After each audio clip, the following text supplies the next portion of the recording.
Chapter 40. Overdue still continued to lie forgotten on the table. Every manuscript that he had had out now lay under the table. Only one manuscript he kept going, and that was Brissenden's Ephemera. His bicycle and black suit were again in pawn, and the typewriter people were once more worrying about the rent. But such things no longer bothered him. He was seeking a new orientation, and until that was found, his life must stand still.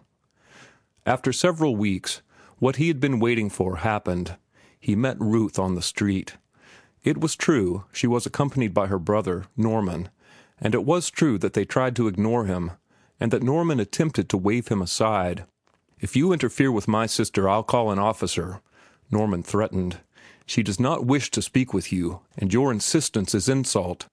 If you persist, you'll have to call that officer, and then you'll get your name in the papers," Martin answered grimly. "And now, get out of my way and get the officer if you want to. I'm going to talk with Ruth. I want to have it from your own lips," he said to her. She was pale and trembling, but she held up and looked inquiringly. "The question I asked in my letter," he prompted. Norman made an impatient movement, but Martin checked him with a swift look. She shook her head. "Is all this of your own free will?" he demanded. "It is." She spoke in a low, firm voice and with deliberation. "It is of my own free will. You have disgraced me so that I am ashamed to meet my friends. They are all talking about me, I know. That is all I can tell you. You have made me very unhappy, and I never wish to see you again. Friends, gossip, newspaper misreports. Surely such things are not stronger than love. I can only believe that you never loved me." A blush drove the pallor from her face. "After what is past," she said faintly, "Martin, do you not know what you are saying? I am not common." "You see, she doesn't want to have anything to do with you," Norman blurted out, starting on with her. Martin stood aside and let them pass, fumbling unconsciously in his coat pocket for the tobacco and brown papers that were not there. It was a long walk to North Oakland, but it was not until he went up the steps and entered his room that he knew he had walked it. He found himself sitting on the edge of the bed and staring about him like an awakened somnambulist. He noticed Overdue lying on the table and drew up his chair and reached for his pen. There was in his nature a logical compulsion toward completeness. Here was something undone. It had been deferred against the completion of something else. Now that something else had been finished, and he would apply himself to his task until it was finished. What he would do next he did not know. All that he did know was that a climacteric in his life had been attained. A period had been reached, and he was rounding it off in a workmanlike fashion.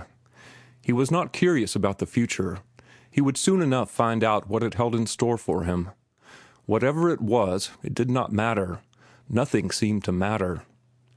For 5 days he toiled on at Overdue, going nowhere, seeing nobody, and eating meagerly.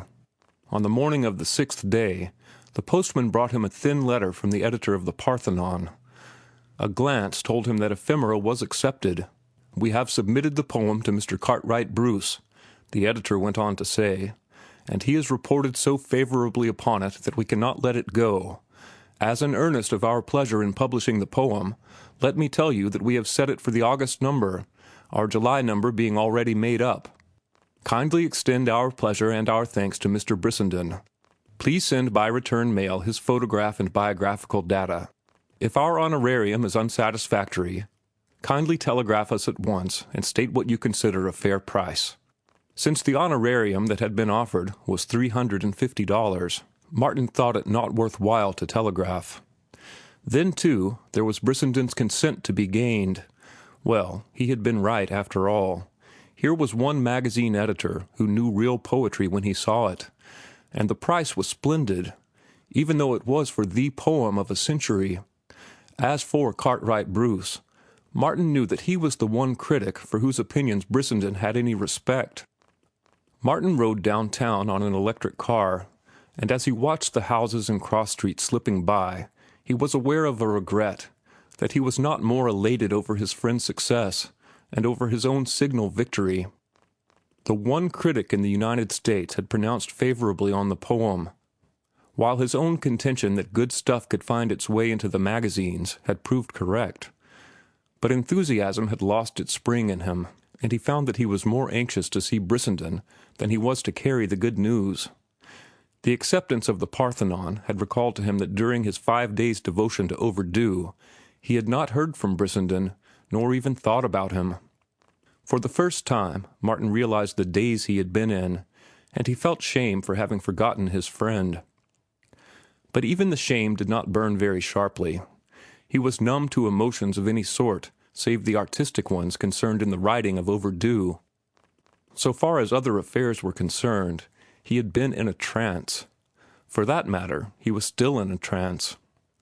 All this life through which the electric car whirred seemed remote and unreal, and he would have experienced little interest and less shock if the great stone steeple of the church he passed had suddenly crumbled to mortar dust upon his head. At the hotel, he hurried up to Brissenden's room and hurried down again. The room was empty. All luggage was gone. "Did Mr. Brissenden leave any address?" he asked the clerk, who looked at him curiously for a moment. "Haven't you heard?" he asked. Martin shook his head. "Why, the papers were full of it. He was found dead in bed. Suicide. Shot himself through the head." "Is he buried yet?" Martin seemed to hear his voice, like someone else's voice, from a long way off, asking the question. "No, the body was shipped east after the inquest. Lawyers engaged by his people saw to the arrangements." "They were quick about it, I must say," Martin commented. "Oh, I don't know. It happened 5 days ago." "5 days ago?" "Yes, 5 days ago." "Oh," Martin said as he turned and went out.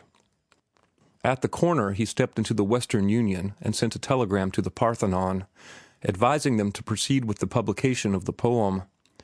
He had in his pocket but 5 cents with which to pay his car fare home, so he sent the message collect. Once in his room, he resumed his writing. The days and nights came and went, and he sat at his table and wrote on. He went nowhere, save to the pawnbroker, took no exercise, and ate methodically when he was hungry and had something to cook, and just as methodically went without when he had nothing to cook. Composed as the story was in advance, chapter by chapter, he nevertheless saw and developed an opening that increased the power of it, though it necessitated 20,000 additional words. It was not that there was any vital need that the thing should be well done, but that his artistic canons compelled him to do it well. He worked on in the daze, strangely detached from the world around him, feeling like a familiar ghost among these literary trappings of his former life. He remembered that someone had said that a ghost was the spirit of a man who was dead, and who did not have sense enough to know it. And he paused for a moment to wonder if he were really dead and unaware of it. Came the day when Overdue was finished.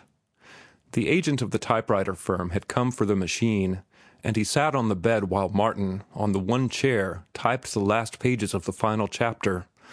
"Finis," he wrote, in capitals at the end, and to him it was indeed finis. He watched the typewriter carried out the door with a feeling of relief, and went over and lay down on the bed. He was faint from hunger. Food had not passed his lips in 36 hours, but he did not think about it. He lay on his back with closed eyes and did not think at all, while the daze or stupor slowly welled up, saturating his consciousness. Half in delirium, he began muttering aloud the lines of an anonymous poem Brissenden had been fond of quoting to him. Maria, listening anxiously outside his door, was perturbed by his monotonous utterance. The words in themselves were not significant to her, but the fact that he was saying them was. "I have done," was the burden of the poem. "I have done, put by the lute. Song and singing soon are over, as the airy shades that hover in among the purple clover. I have done, put by the lute. Once I sang as early thrushes sing among the dewy bushes. Now I'm mute. I am like a weary linnet. for my throat has no song in it. I have had my singing minute, I have done, put by the lute. Maria could stand it no longer, and hurried away to the stove, where she filled a quart bowl with soup, putting into it the lion's share of chopped meat and vegetables which her ladle scraped from the bottom of the pot. Martin roused himself and sat up and began to eat, between spoonfuls reassuring Maria that he had not been talking in his sleep, and that he did not have any fever. After she left him, he sat drearily, with drooping shoulders, on the edge of the bed, gazing about him with lackluster eyes that saw nothing until the torn wrapper of a magazine, which had come in the morning's mail and which lay unopened, shot a gleam of light into his darkened brain. It was the Parthenon, he thought, the august Parthenon, and it must contain ephemera, if only Brissenden were here to see. He was turning the pages of the magazine when suddenly he stopped. Ephemera had been featured, with gorgeous headpiece and Beardsley-like margin decorations. On the side of the headpiece was Brissenden's photograph. On the other side was a photograph of Sir John Value, the British ambassador. A preliminary editorial note quoted Sir John Value as saying that there were no poets in America, and the publication of ephemera was the Parthenon's "There, take that, Sir John Value." Cartwright Bruce was described as the greatest critic in America, and he was quoted as saying that ephemera was the greatest poem ever written in America. And finally, the editor's foreword ended with, "We have not yet made up our minds entirely as to the merits of ephemera. Perhaps we shall never be able to do so. But we have read it often, wondering at the words and their arrangement, wondering where Mr. Brissenden got them, and how he could fasten them together." Then followed the poem. "Pretty good thing you died, Briss, old man," Martin murmured, letting the magazine slip between his knees to the floor.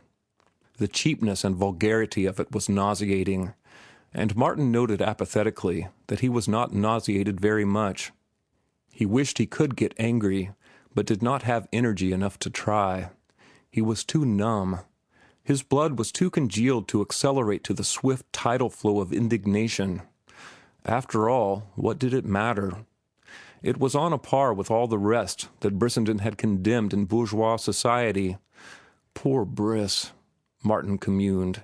He would never have forgiven me. Rousing himself with an effort, he possessed himself of a box which had once contained typewriter paper. Going through its contents, he drew forth 11 poems which his friend had written. These he tore lengthwise and crosswise and dropped into the wastebasket.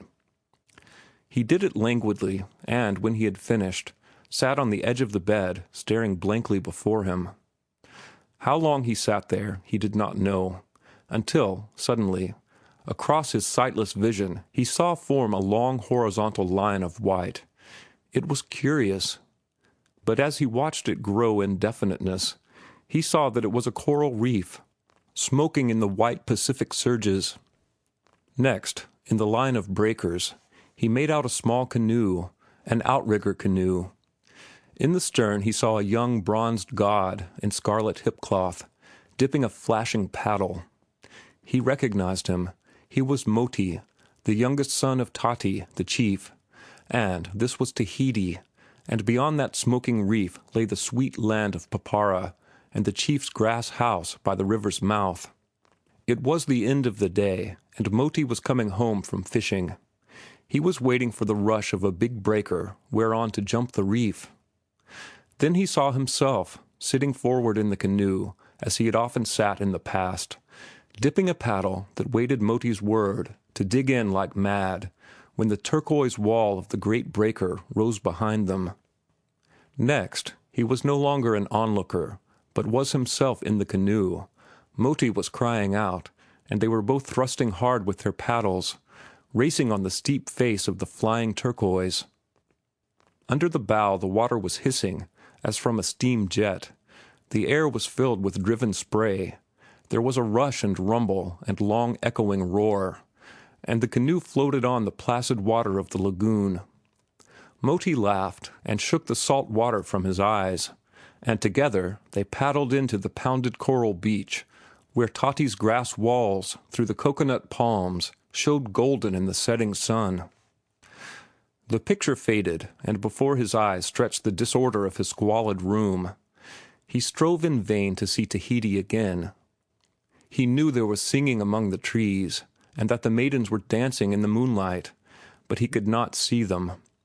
He could see only the littered writing table, the empty space where the typewriter had stood, and the unwashed window pane. He closed his eyes with a groan and slept.